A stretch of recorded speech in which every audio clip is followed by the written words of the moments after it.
Welcome to World Affairs Today, brought to you by the World Affairs Council, Washington, D.C., a leading forum for global education and international affairs.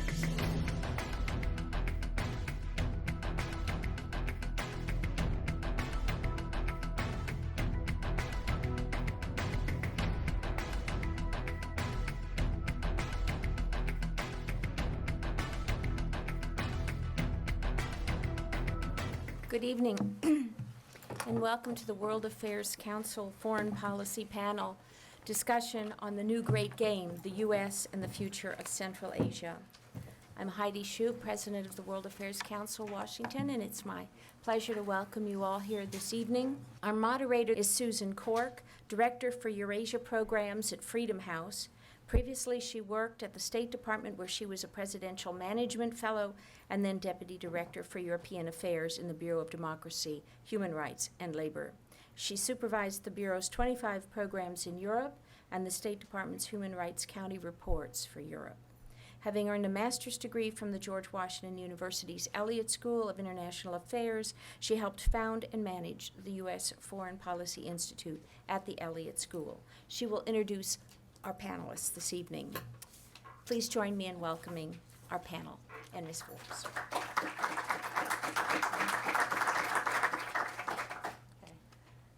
Thank you, and thank you to the World Affairs Council for inviting me to join this distinguished panel to discuss Central Asia and the new great game. I've been asked to say a few minutes to kind of set the stage or define the playing board.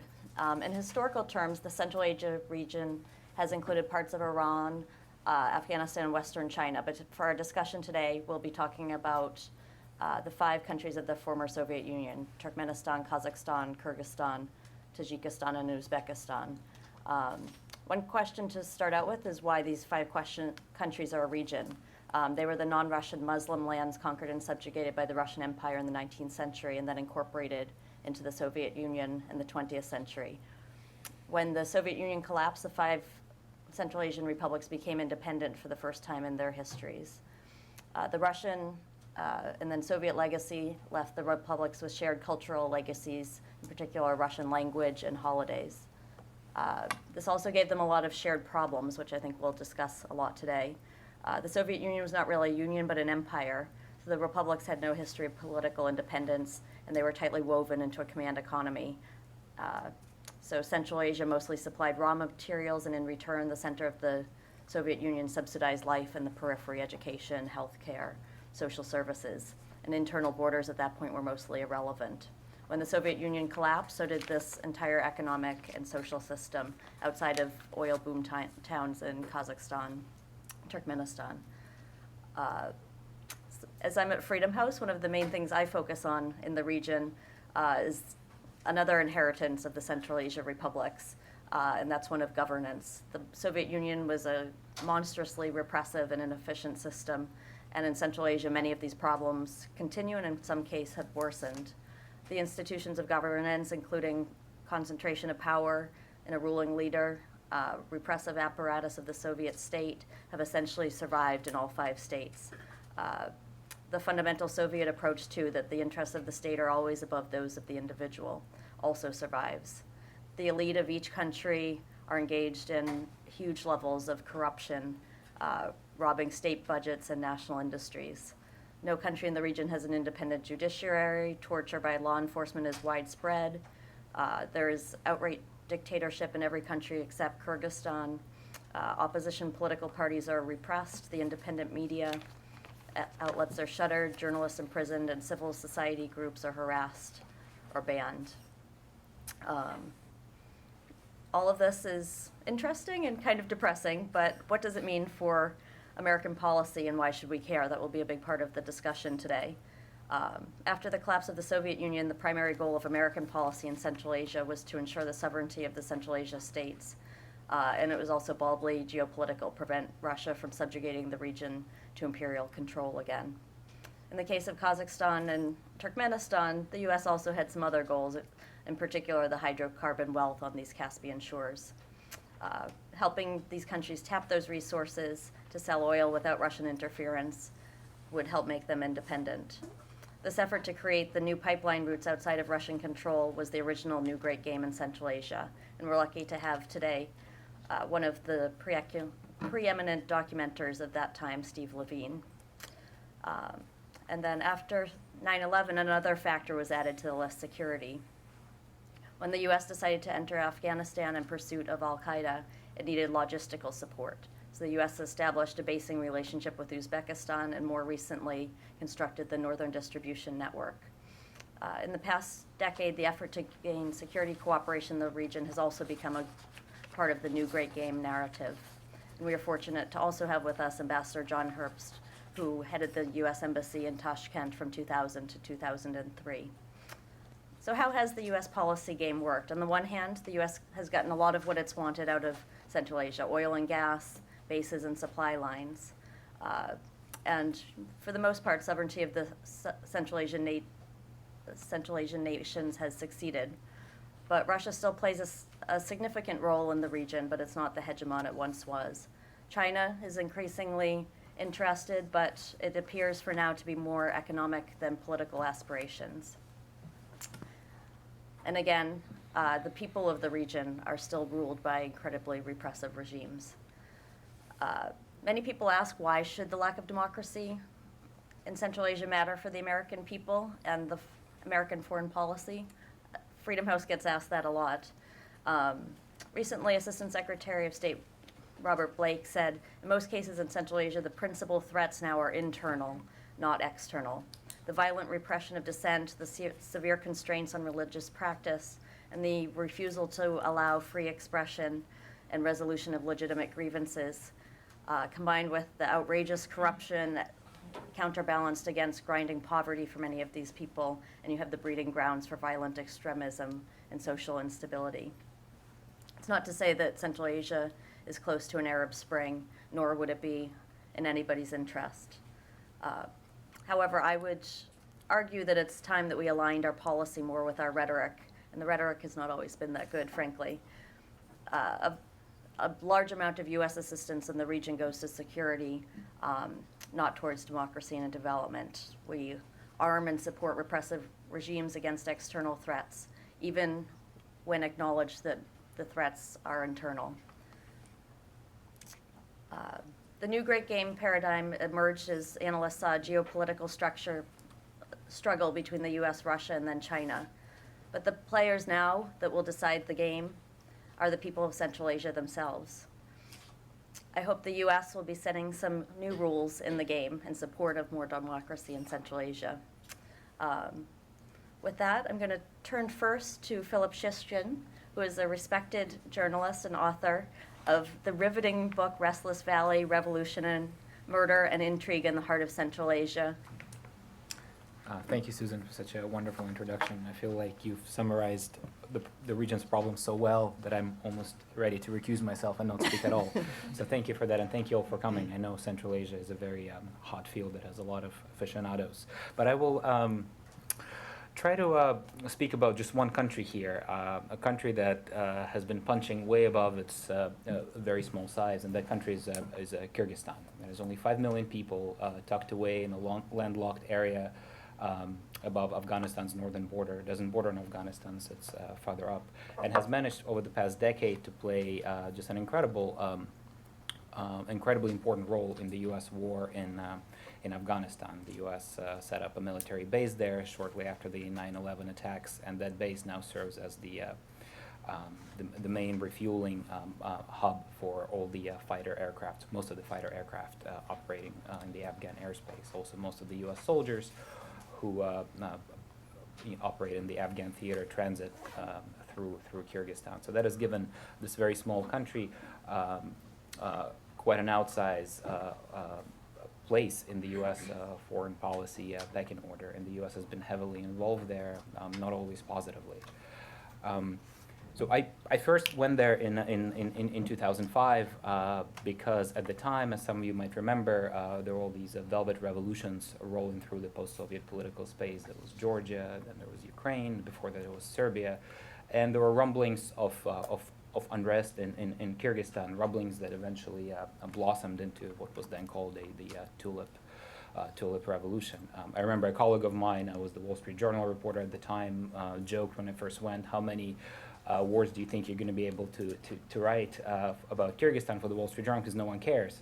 Well, little did he know that almost a decade later, I'm still writing words about Kyrgyzstan, which perhaps says a lot more about my own obsessiveness, but also about the role that the country has played, and also this incredible span of at times very violent and very cinematic history that that country managed to pack into a very short period of time. So the tulip revolution in 2005 occurred with some support from the U.S. sort of democracy promotion apparatus.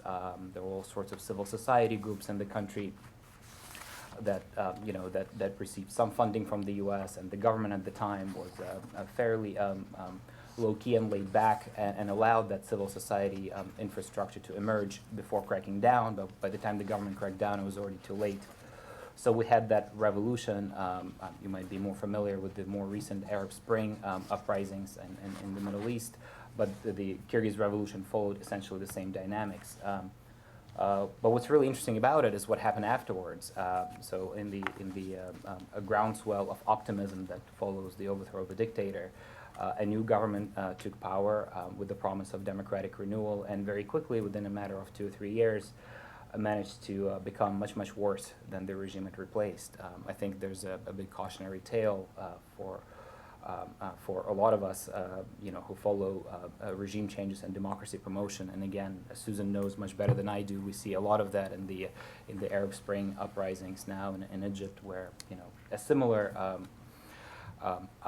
outpouring of optimism has led to something that could be charitably described as a mess, perhaps worse. But in Kyrgyzstan, another interesting thing for the historians of international relations writ large, not just Central Asia, is that 5 years after the first revolution, almost exactly to the date, we had another revolution that overthrew the same person who came to power 5 years earlier with the promise of democratic renewal. So you have in a very short period of time this sort of revolutionary mulligan, for lack of a better word. The U.S. has been heavily involved in Kyrgyzstan through all of this, mostly because of the U.S. military base. And just one last point I'll make about the U.S. involvement. Before the first Kyrgyz Revolution, the U.S. was very much involved in the early 2000s in the democracy promotion business. It's not a business, democracy promotion agenda.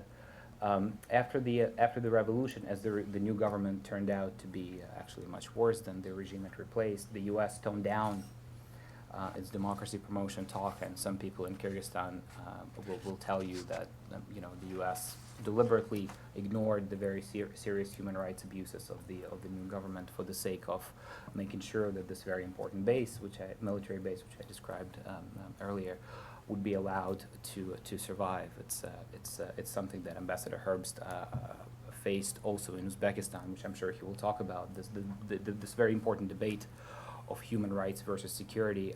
It's not always a dichotomy, but oftentimes it is the two are in conflict, and they have been in Central Asia for quite some time.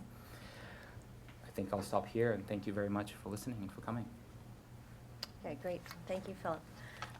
Next, I'd like to ask Ambassador Herbst to speak. He's had a distinguished career as an ambassador to Uzbekistan from 2000 to 2003, and numerous other posts with the State Department.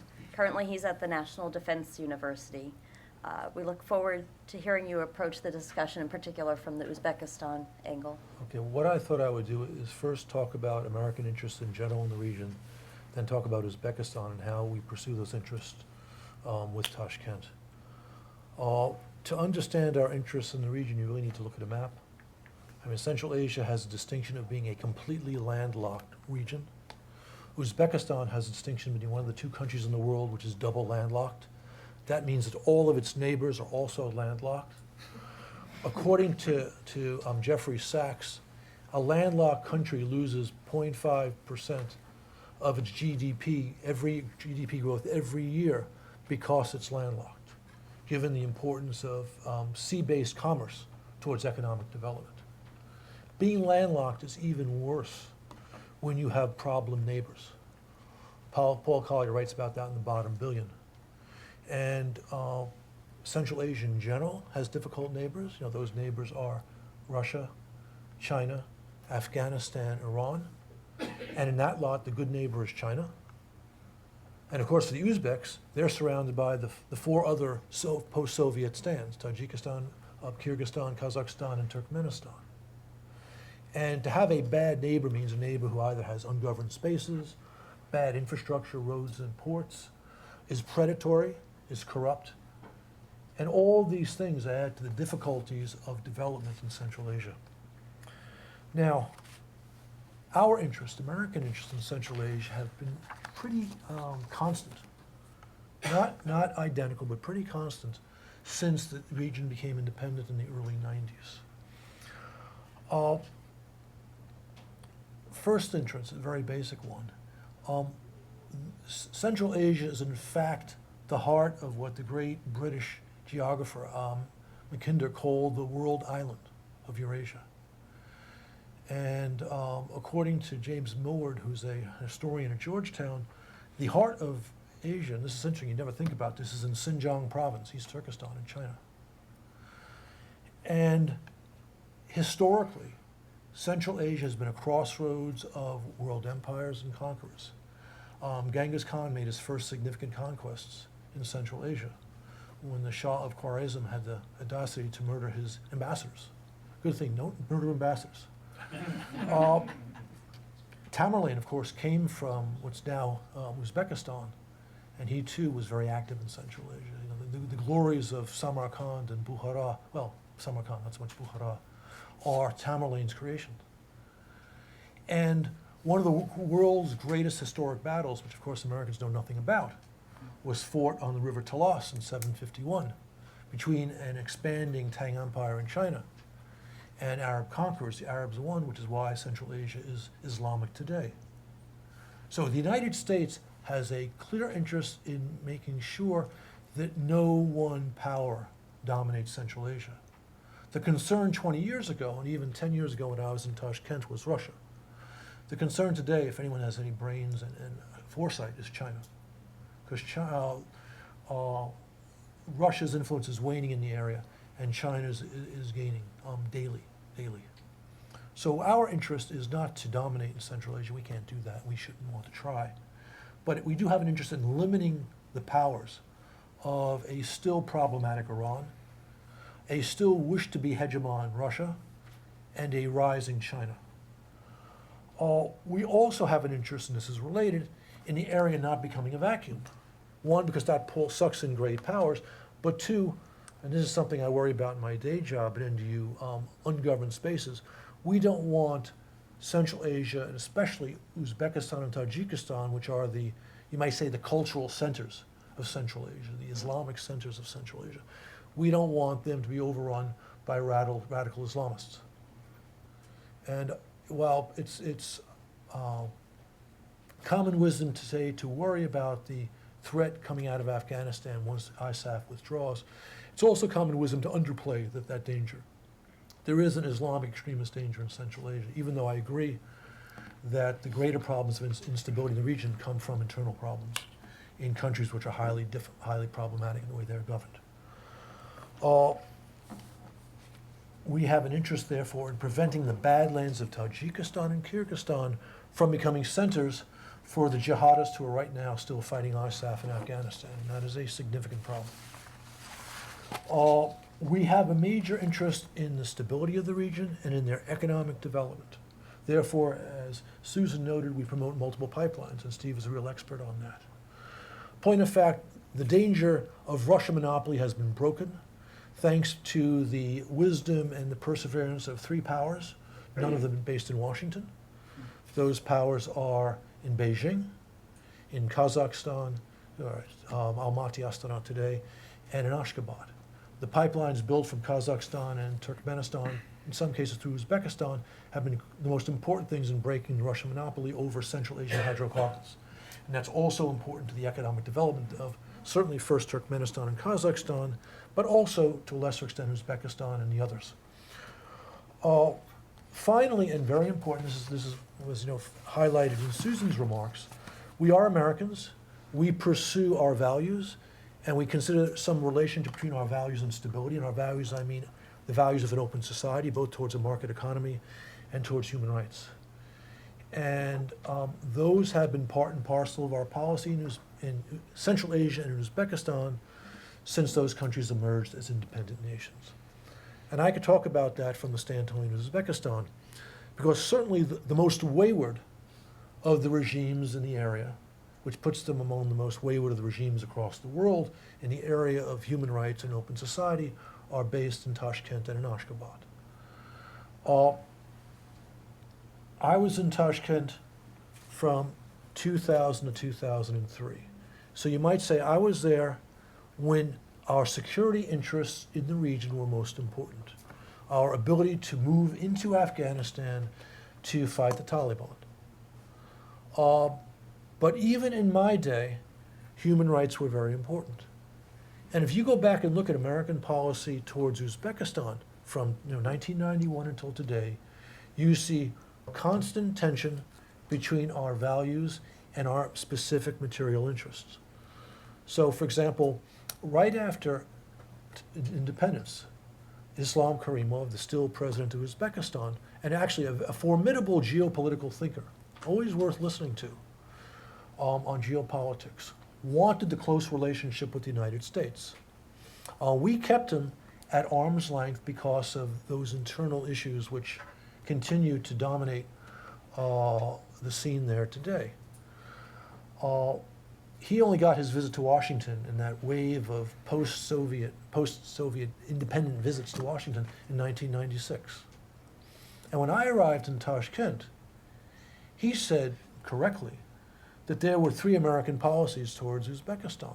The State Department had a policy of keeping him at arm's length. The Defense Department kind of liked him because the Uzbeks had the best military in the region, and I think that's still true, even though they don't have the money to spend on the military that the Kazakhs have. And the CIA had actually a rather close relationship with the Uzbeks, because Uzbekistan in 1999 and 2000, before I arrived, was the only country bordering on Afghanistan that was really helping us follow bin Laden and al-Qaeda. And of course, so my goal in Uzbekistan was to try and forge these 3 disparate policies into one. And I think I had some success even before 9/11. And 9/11 made that unity of policy very, very important. Because once the towers came down on a Tuesday, a beautiful fall day, Indian summer day in New York. On Thursday, I sent a long email with the outlines of a cable I was going to send in on Friday to Beth Jones, who was then the assistant secretary. And in that email I said, you're going to go after the Taliban. You need a base to do that. I think the Uzbeks would be amenable. I sent the cable in on Friday. It was warmly greeted. The following Tuesday, President Bush called. And in the course of the next 4 months, we had visits, a couple of visits from Tommy Franks, who was then the head of CENTCOM, a visit by Colin Powell, 2 visits by Don Rumsfeld, a visit by John Bolton, who was then the Undersecretary of State for military cooperation, you might say, the Bureau. And suddenly the Uzbeks were our best friends. And I told Karimov at that time, I said, we're going to be your best friends for the next 6 months. But if you want us to be your best friends for years and years and years, you're going to have to address all those pesky issues which the State Department always raised. Because after we love you and leave you, or rather, we will love you and leave you unless you address those issues. And in fact, he got his second visit to the White House in March of the following year. But he had a team around him who understood what not just I was saying, but others in the U.S. government were saying. So we signed a memorandum of understanding where they agreed to address these various open society issues. And we had for about 6 months, I consider a pretty good run in having the Uzbeks take certain steps, modest but real, in the area of reform. But ultimately, those steps, which included registering human rights organizations, which included opening up their prisons to the ICRC, the International Committee of the Red Cross, and to inviting someone called the Torture Rapporteur, a UN position. These things began to extract the cost in Uzbek internal policies. And also our insistence on economic reform and on making the Uzbek currency, the sum, convertible, began to hurt specific economic interests, which exerted an internal cost. And ultimately, they stepped back from these reforms. Our relationship became frostier. Then, of course, our relationship really came apart after the incident in Andijan, which was both a significant human rights problem, but also more complicated and not quite as bold and nasty as that. And I'll talk about that if you have questions, but I think I've already gone beyond my time. Well, thank you. Next, we look forward to hearing from Steve LeVine, who is a journalist with a wealth of experience in the region. He's written for every major paper, spent more than a decade in Central Asia, and is now a fellow at the New America Foundation and a professor at Georgetown University. And he's going to focus on the wealthier of the Central Asian states and the connection with hydrocarbons. Thanks very much. Thanks to the World Affairs Council for having me, and what a great panel put together. After John's talk, I forgot completely what I was going to say. It was very, very good. In framing this region, Central Asia, the Caspian, and the Caucasus, really, this whole region, you must keep oil and gas in mind.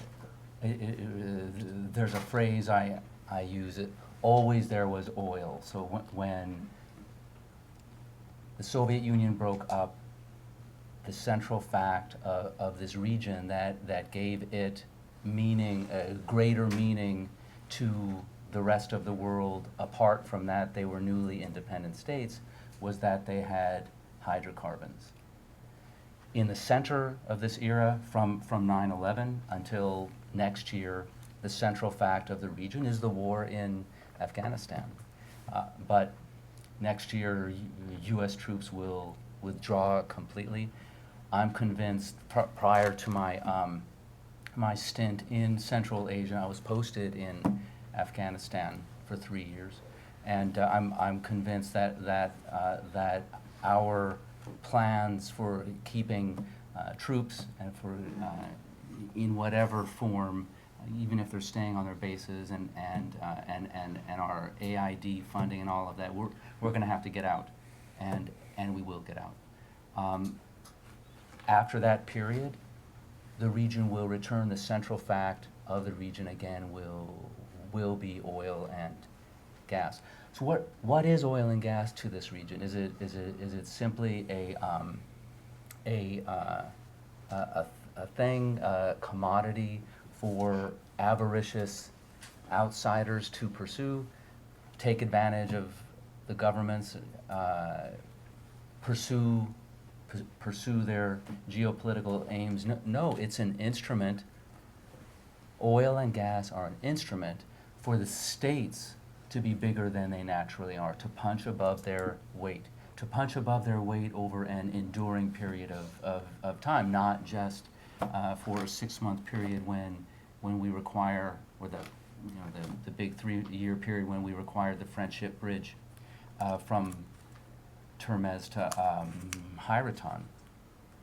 And so that is the way those states see their oil and gas, and it's the way we should too. The U.S. for all of this period has had the diplomatic edge. It's been the most important foreign power from the beginning. It sought to push aside Russia as the dominant foreign power in the region, and it succeeded on the Caucasus side through the construction of an oil pipeline, and on the Central Asia side through outside U.S. power, but again through the construction of an oil pipeline. Now, for the last 10 years, it's been the leading diplomatic force because of the war in Afghanistan.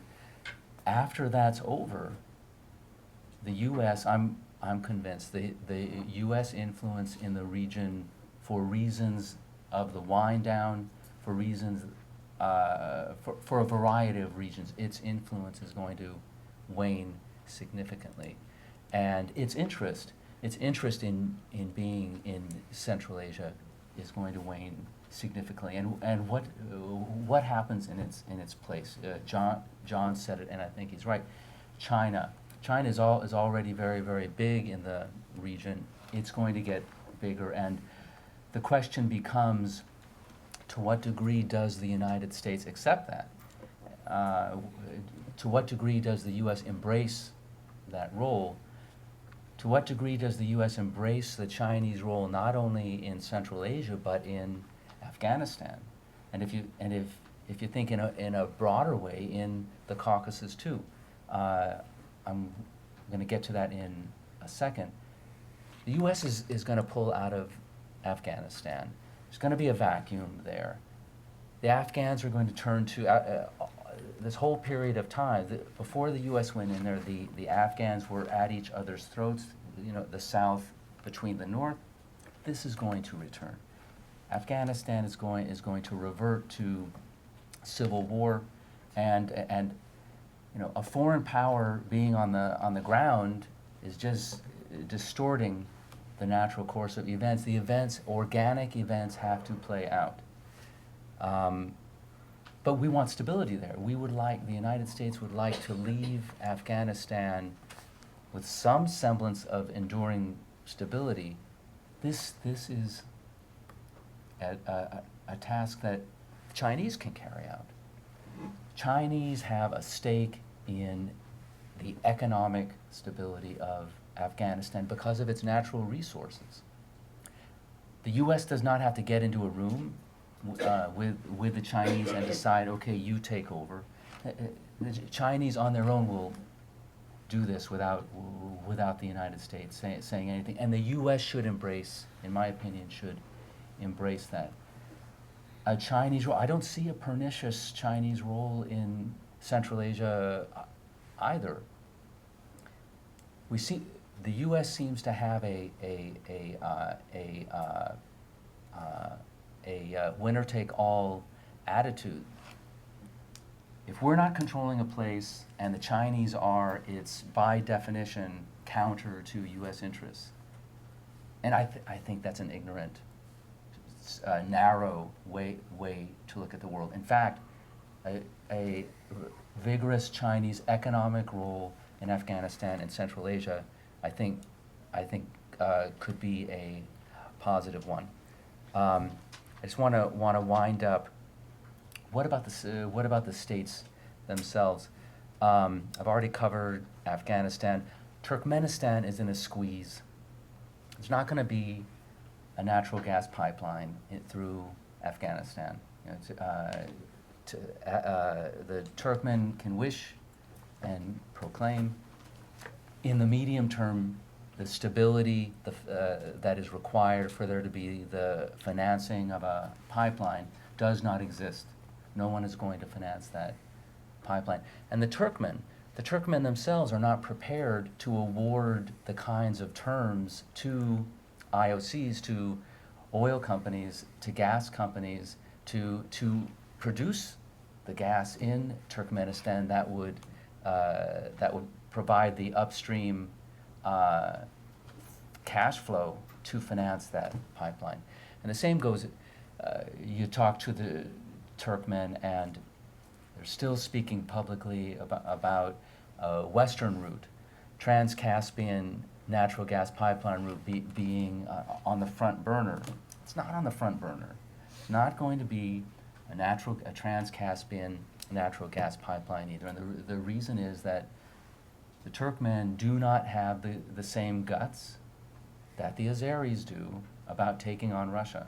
The Turkmen are not going to take on, are not going to accept the risk that they see of flouting Russia and building that pipeline on their own, and the Russians aren't going to say, go ahead and do it. So this puts the Turkmen squarely in the Chinese camp. So the global trend of glut of natural gas, a super glut of natural gas, and a growing glut of oil squeeze these states. The costs of production, of producing oil, of producing natural gas in both states is very, very high. Mistakes made by the oil and the natural gas companies themselves, but also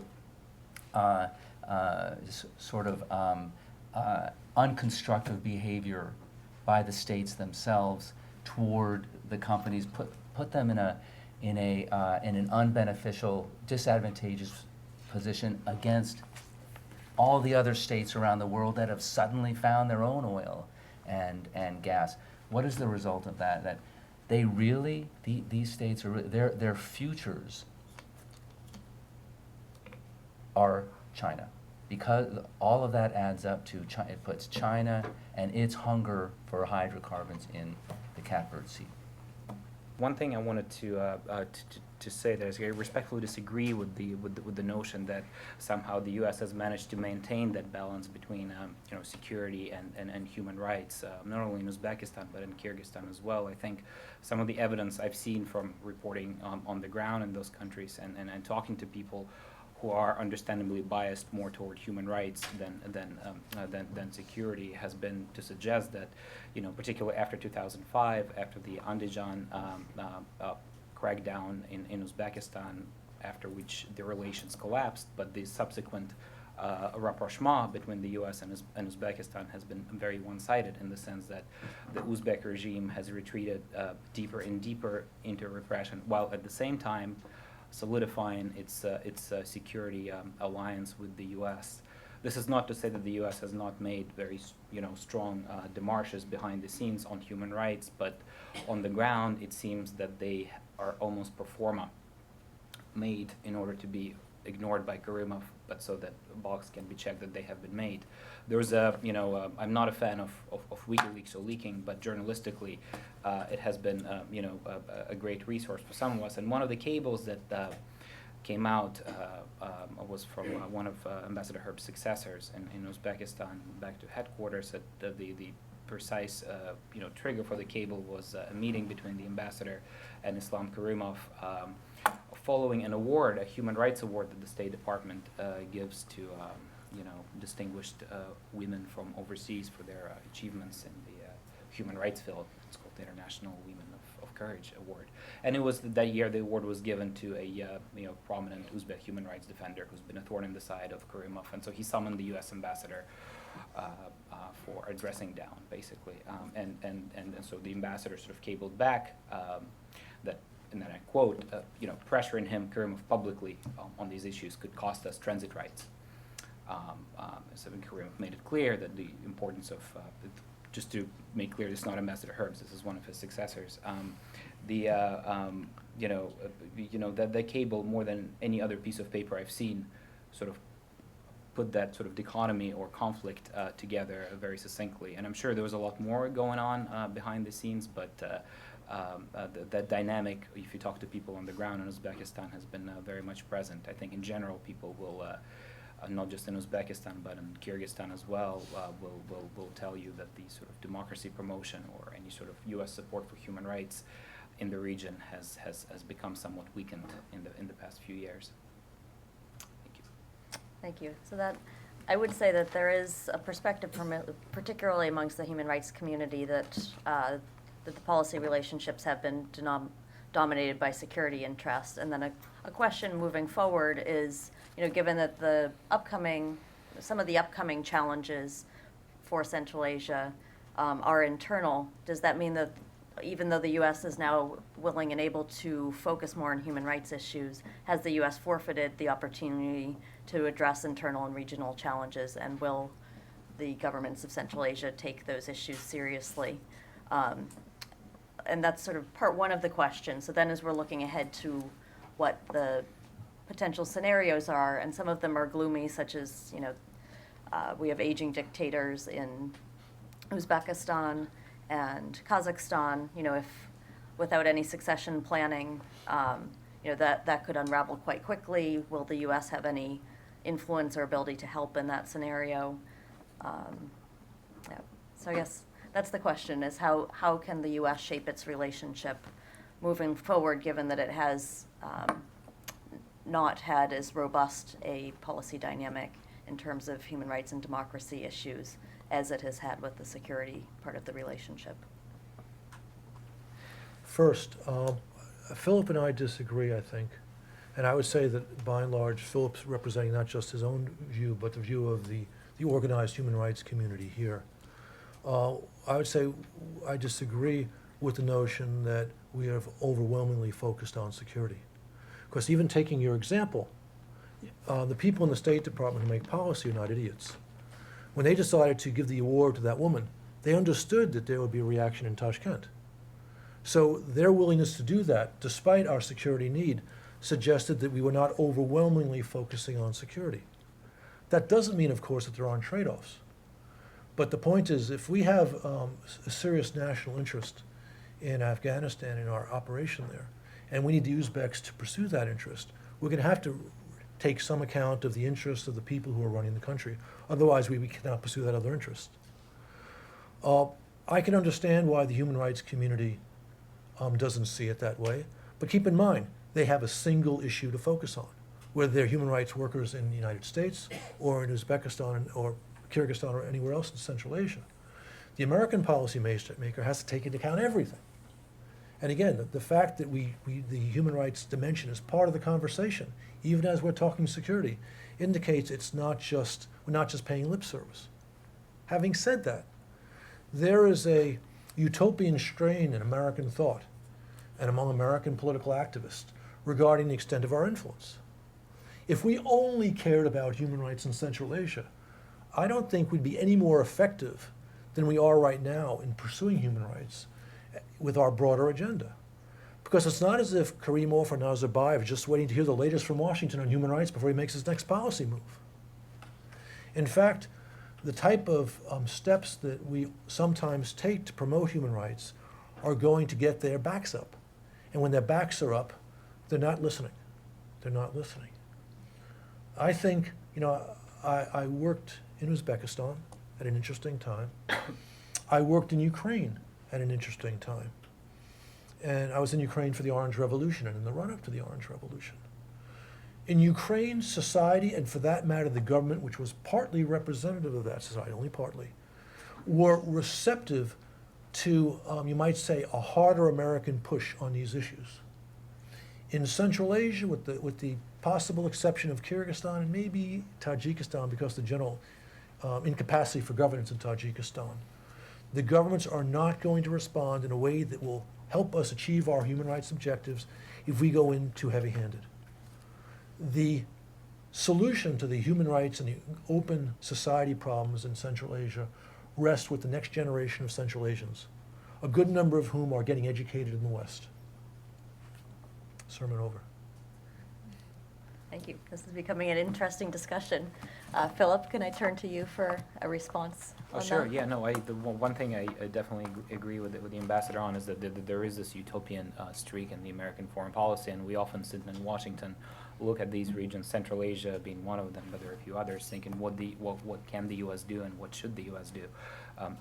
And there are things the U.S. can do, but I think in reality over the past 10 years, our influence also in Central Asia has declined, and we are not as able to drive internal reforms, whether in human rights or in civil society or in anything else or in the economy, as much as we would sometimes like to think that we could. And I think even the fact that the U.S. is sort of presumed to be pressuring those regimes on human rights and expected to achieve some real change, again, sort of betrays perhaps that utopian streak that the ambassador was talking about. I think other countries we also have to be careful, again, sitting here in Washington, we tend to think of our own foreign policy as guided by legitimate interests, and the foreign policies of China and Russia being empirical and hegemonic, and then even the language, and I myself have been guilty of this, but if you stop to think about it, they're trying to recreate an empire. Well, we have legitimate interests. I think, and I think that rhetoric. I live in Beijing now. That rhetoric really rankles, and I have no illusions about Russian or Chinese foreign policy, just like I don't have about illusions about our own, but they do have legitimate interest in those parts of the world. And Russia, for instance, serves as a this massive sponge that soaks up excess labor from Central Asia. All these young people who would be unemployed if there wasn't this demographic crisis in Russia, and all those jobs that they would that they get hired to do, and they send remittances back home. If that did not exist, I mean, chances are the regimes in Uzbekistan and Tajikistan would not exist either, because they would be overthrown by those people who are now manning construction sites. China has legitimate energy interests, and I'll just pick up on one point that Steve made about the natural gas in Turkmenistan. So for decades, for years, the equation was reversed. There was the natural gas producers dictated the terms, and the suppliers, mostly in Western Europe, were at their mercy. Well, the markets changed with the recession, and there was a global glut of natural gas. Turkmenistan used to sell pretty much the entirety of its natural gas supplies via pipelines controlled by Gazprom. They're locked into long-term agreements, price agreements, and then so when the reversal happened, all of a sudden those locked-in prices did not seem so attractive anymore. But Gazprom was locked into those agreements. What happened? A pipeline exploded. But there are all sorts of conspiracy theories as to why that happened, but the bottom line is it did happen, and all of a sudden the flow of Turkmen gas to Russia was, if not stopped, then significantly decreased. Who stepped in? China. There's a new pipeline, and China essentially picked up that slack. So for the Turkmen, there was a positive development, because otherwise they would have been left with all this gas, the pipeline mangled in that mysterious explosion, and with few outlets. So I just think we have to be mindful in Washington about, necessarily always thinking of those other players being, having ulterior motives, and us being all powerful and a force for good, which sometimes we are, but sometimes we're not. Thanks. Well, I have a lot more questions, but I don't want to be greedy as the moderator, so I think it's now time to turn it over to the audience. I just have a comment and a question about the other arm of U.S. diplomacy, and that's development, which it's been alluded to but not necessarily touched upon this evening, and how that feeds into kind of protecting U.S. investments in security, but also this prevention of Islamist extremism. So as we transition out of the region, what are, I guess, some of the U.S. policy strategy around increasing its efforts toward development? Actually, it's my area of interest because I work in the region in development, but it seems like those investments are declining at the same time. So while we've alluded to kind of educating this population in the West, there's still a huge problem of this population not necessarily being educated in the first place or being brought up or coming back. There's a lot of brain drain, and in particular like health workers going to Russia but never coming back. So it seems in a lot of ways in the area of development that it's a situation that's almost going from bad to worse. And what's kind of the thinking around U.S. policy around development and trying to retain some of this educated population as the educated population under the Soviet Union ages and retires out? Ambassador Herbst, could I ask you to start with that as far as U.S. policy in integrating development? I can't say I am completely up to date with what we're doing in terms of AID's activities in Central Asia. But in general, those activities are designed to address specific weak spots in society. I mean, for example, when I was in Uzbekistan, we did a lot of things with primary health care, and we'll also do some things with education. And we did a fair amount of democracy promotion in terms of helping groups organize, helping independent. There were a few spots of independent media in Uzbekistan which were largely crushed over time, but AID, to the extent they existed, AID was trying to help them. And I believe those sorts of activities are still going on. And they can be helpful, but they're not going to be decisive. And of course, the assistance we provide to Central Asia through AID was fairly substantial in the 90s. It remained substantial through the first years after 2001, but have since been going down. And maybe there was a boost in Uzbekistan after the Northern Distribution Network got going, but I don't know that for certain. As for trying to prevent the brain drain, I'm not sure that AID can do that much in that field. what you need is economic development and economic opportunity to prevent brain drain. And that goes a lot farther beyond the resources of USAID. That has a lot to do with the problem of how those societies are structured. I don't think there's been any brain drain in Kazakhstan to speak of, for obvious reasons. There may, and you know, the rest of Central Asia, well, Uzbekistan, Kyrgyzstan, and Tajikistan have all had some brain drain. Turkmenistan doesn't let so many people out to begin with, but also they have at least some gas-based economic prosperity there. But I think some of that, the drain from the rest of Central Asia does go to Kazakhstan, and of course, mainly to Russia. Hey, thank you. My name is Samantha Guthrie. I'm with the Karabakh Foundation. I recently finished a book by Colin Thubron called The Lost Heart of Asia. And it's more of a travel narrative, but in it he talks about the kind of crisis of identity. And the book's a few years old, and I think his research is older than that, but especially the fall of the Soviet Union. Ms. Corke mentioned that these countries had never been independent before that. And so a lot of the people in the nations had, vacuum of Soviet identity is suddenly taken away from them. And so they're kind of reaching back over that chasm, trying to grasp the straws of what was, tribal identity of some kind. And then you also talked about, a lot of people talk about the connection between human rights and democracy. So I hope that you can answer the idea that, is democracy a human right? I know this is like a huge topic, but if democracy is a human right, the idea that, do these people have an identity that allows for the absorption of democracy as like a fundamental idea that can structure their society, or is their identity completely separate? Do they have an identity that is there to fall back on at all, and what forces are shaping this identity? It's not answerable in 1 minute. Philip, I'll let you start with. Sure. Thanks. I'll start at the Final end. I think democracy is not a human right. I think what is a human right is the right to not be messed with by your own government. That is the fundamental human right, I think. Your government should not torture you or put you in prison if you haven't deserved it. The best way, the closest we've come as a society, at least our own, to minimize that risk is to have democratic government. But it's just a mechanism of assuring that it's not an end in itself. I think there are other models. One comes to mind is Singapore. And China. They have a robust economic development, obviously serious human rights issues, but increasingly the Chinese narrative in Central Asia and in some other parts of the world is that if economic development perhaps should come first before human rights. I mean, this is something that Kazakhstan, for instance, has been very adamant about. The Western rhetoric of democracy at all costs, democracy, we need it yesterday, is a little simplistic, perhaps. And so on the lost heart of Asia, I think you're right. Is those countries? Some of them have started with a very bad hand dealt to them, to use a poker metaphor. They'd never been states before, as Ambassador Herbst said. They're landlocked.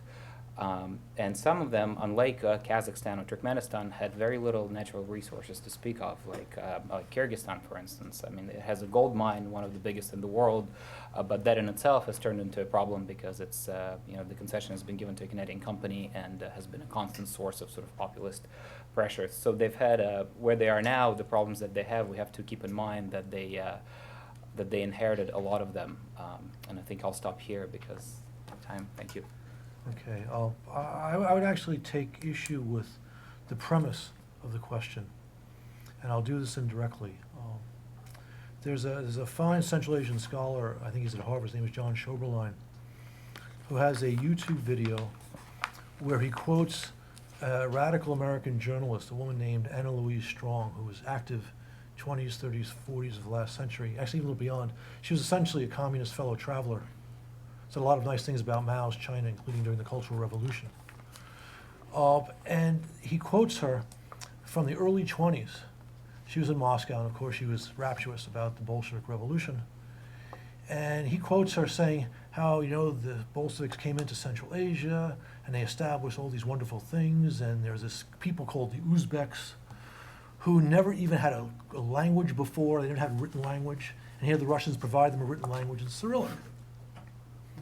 And he quotes this as a sign of monumental ignorance, correctly so. And even this whole concept of the lost heart of Asia, I think, has a little bit of that in it. Because in fact, there's a tremendous civilization that existed in Central Asia. going back to the pre-Islamic period. And one of the great beacons of learning in the early Islamic era, it was actually a Persian creation, was right there in Central Asia, the Samanid dynasty in the 9th and the 10th century. Some of the great names of Islamic scholarship or world scholarship, like Ibn Sina, known in the West as Avicenna, was a philosopher from the area between the rivers, meaning the Sirdarya and the Amu Darya. So there is a cultural heritage, and it's a cultural heritage which is really owned and disputed between the Uzbeks and the Tajiks. Very, very controversial. But it's a great heritage, and it's something they can build on. And they've tried to, although I wouldn't say all that successfully. But you see the names of streets, the great Persian poet Rudaki, who actually came from that area, name a big street in Dushanbe. And you have had great periods of governance in those areas, not just going back to the Samanid dynasty, even in the Khanates that existed in the 16th and the 17th and 18th centuries, actually until the 19th centuries when the Russians conquered them, were a form of self-government, not necessarily wonderful. We got the name Bugpit coming from one of those Khanates. But nonetheless, it was a form of government which that culture sustained. Now, whether or not they can accept democracy, I am on the one hand not someone who believes that democracy is the world's destiny, but I'm also not going to say that the opposite is the case. We'll find out. But I am certain that premature efforts to foist democracy on them will fail. And as someone who butted his head for 3 years in Tashkent against a very thick wall, which is Islam Karimov, I can tell you this is not an easy matter. Thank you. Steve, final words? Yeah, I'll just say the Uzbeks had this long culture, but the Kazakhs, and Kyrgyz, yeah, and lost theirs over the Soviet period, but they've gained it back. Really since the post-Soviet period, in Kazakhstan, Nazarbayev has revitalized the Kazakh language,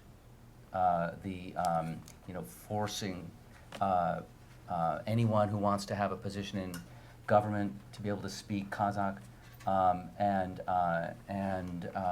brought learning about the Kazakh nomads and Hans into the schools.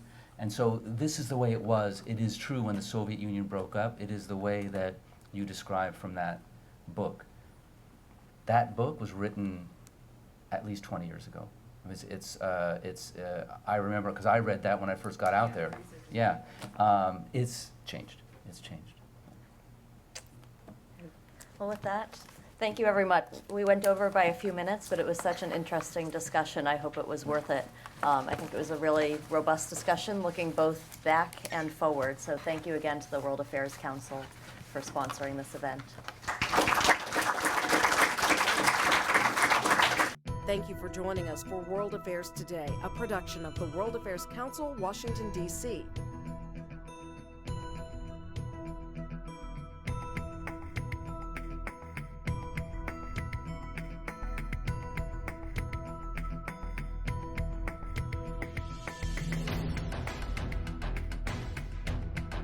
Stay connected with us at www.worldaffairstoday.org.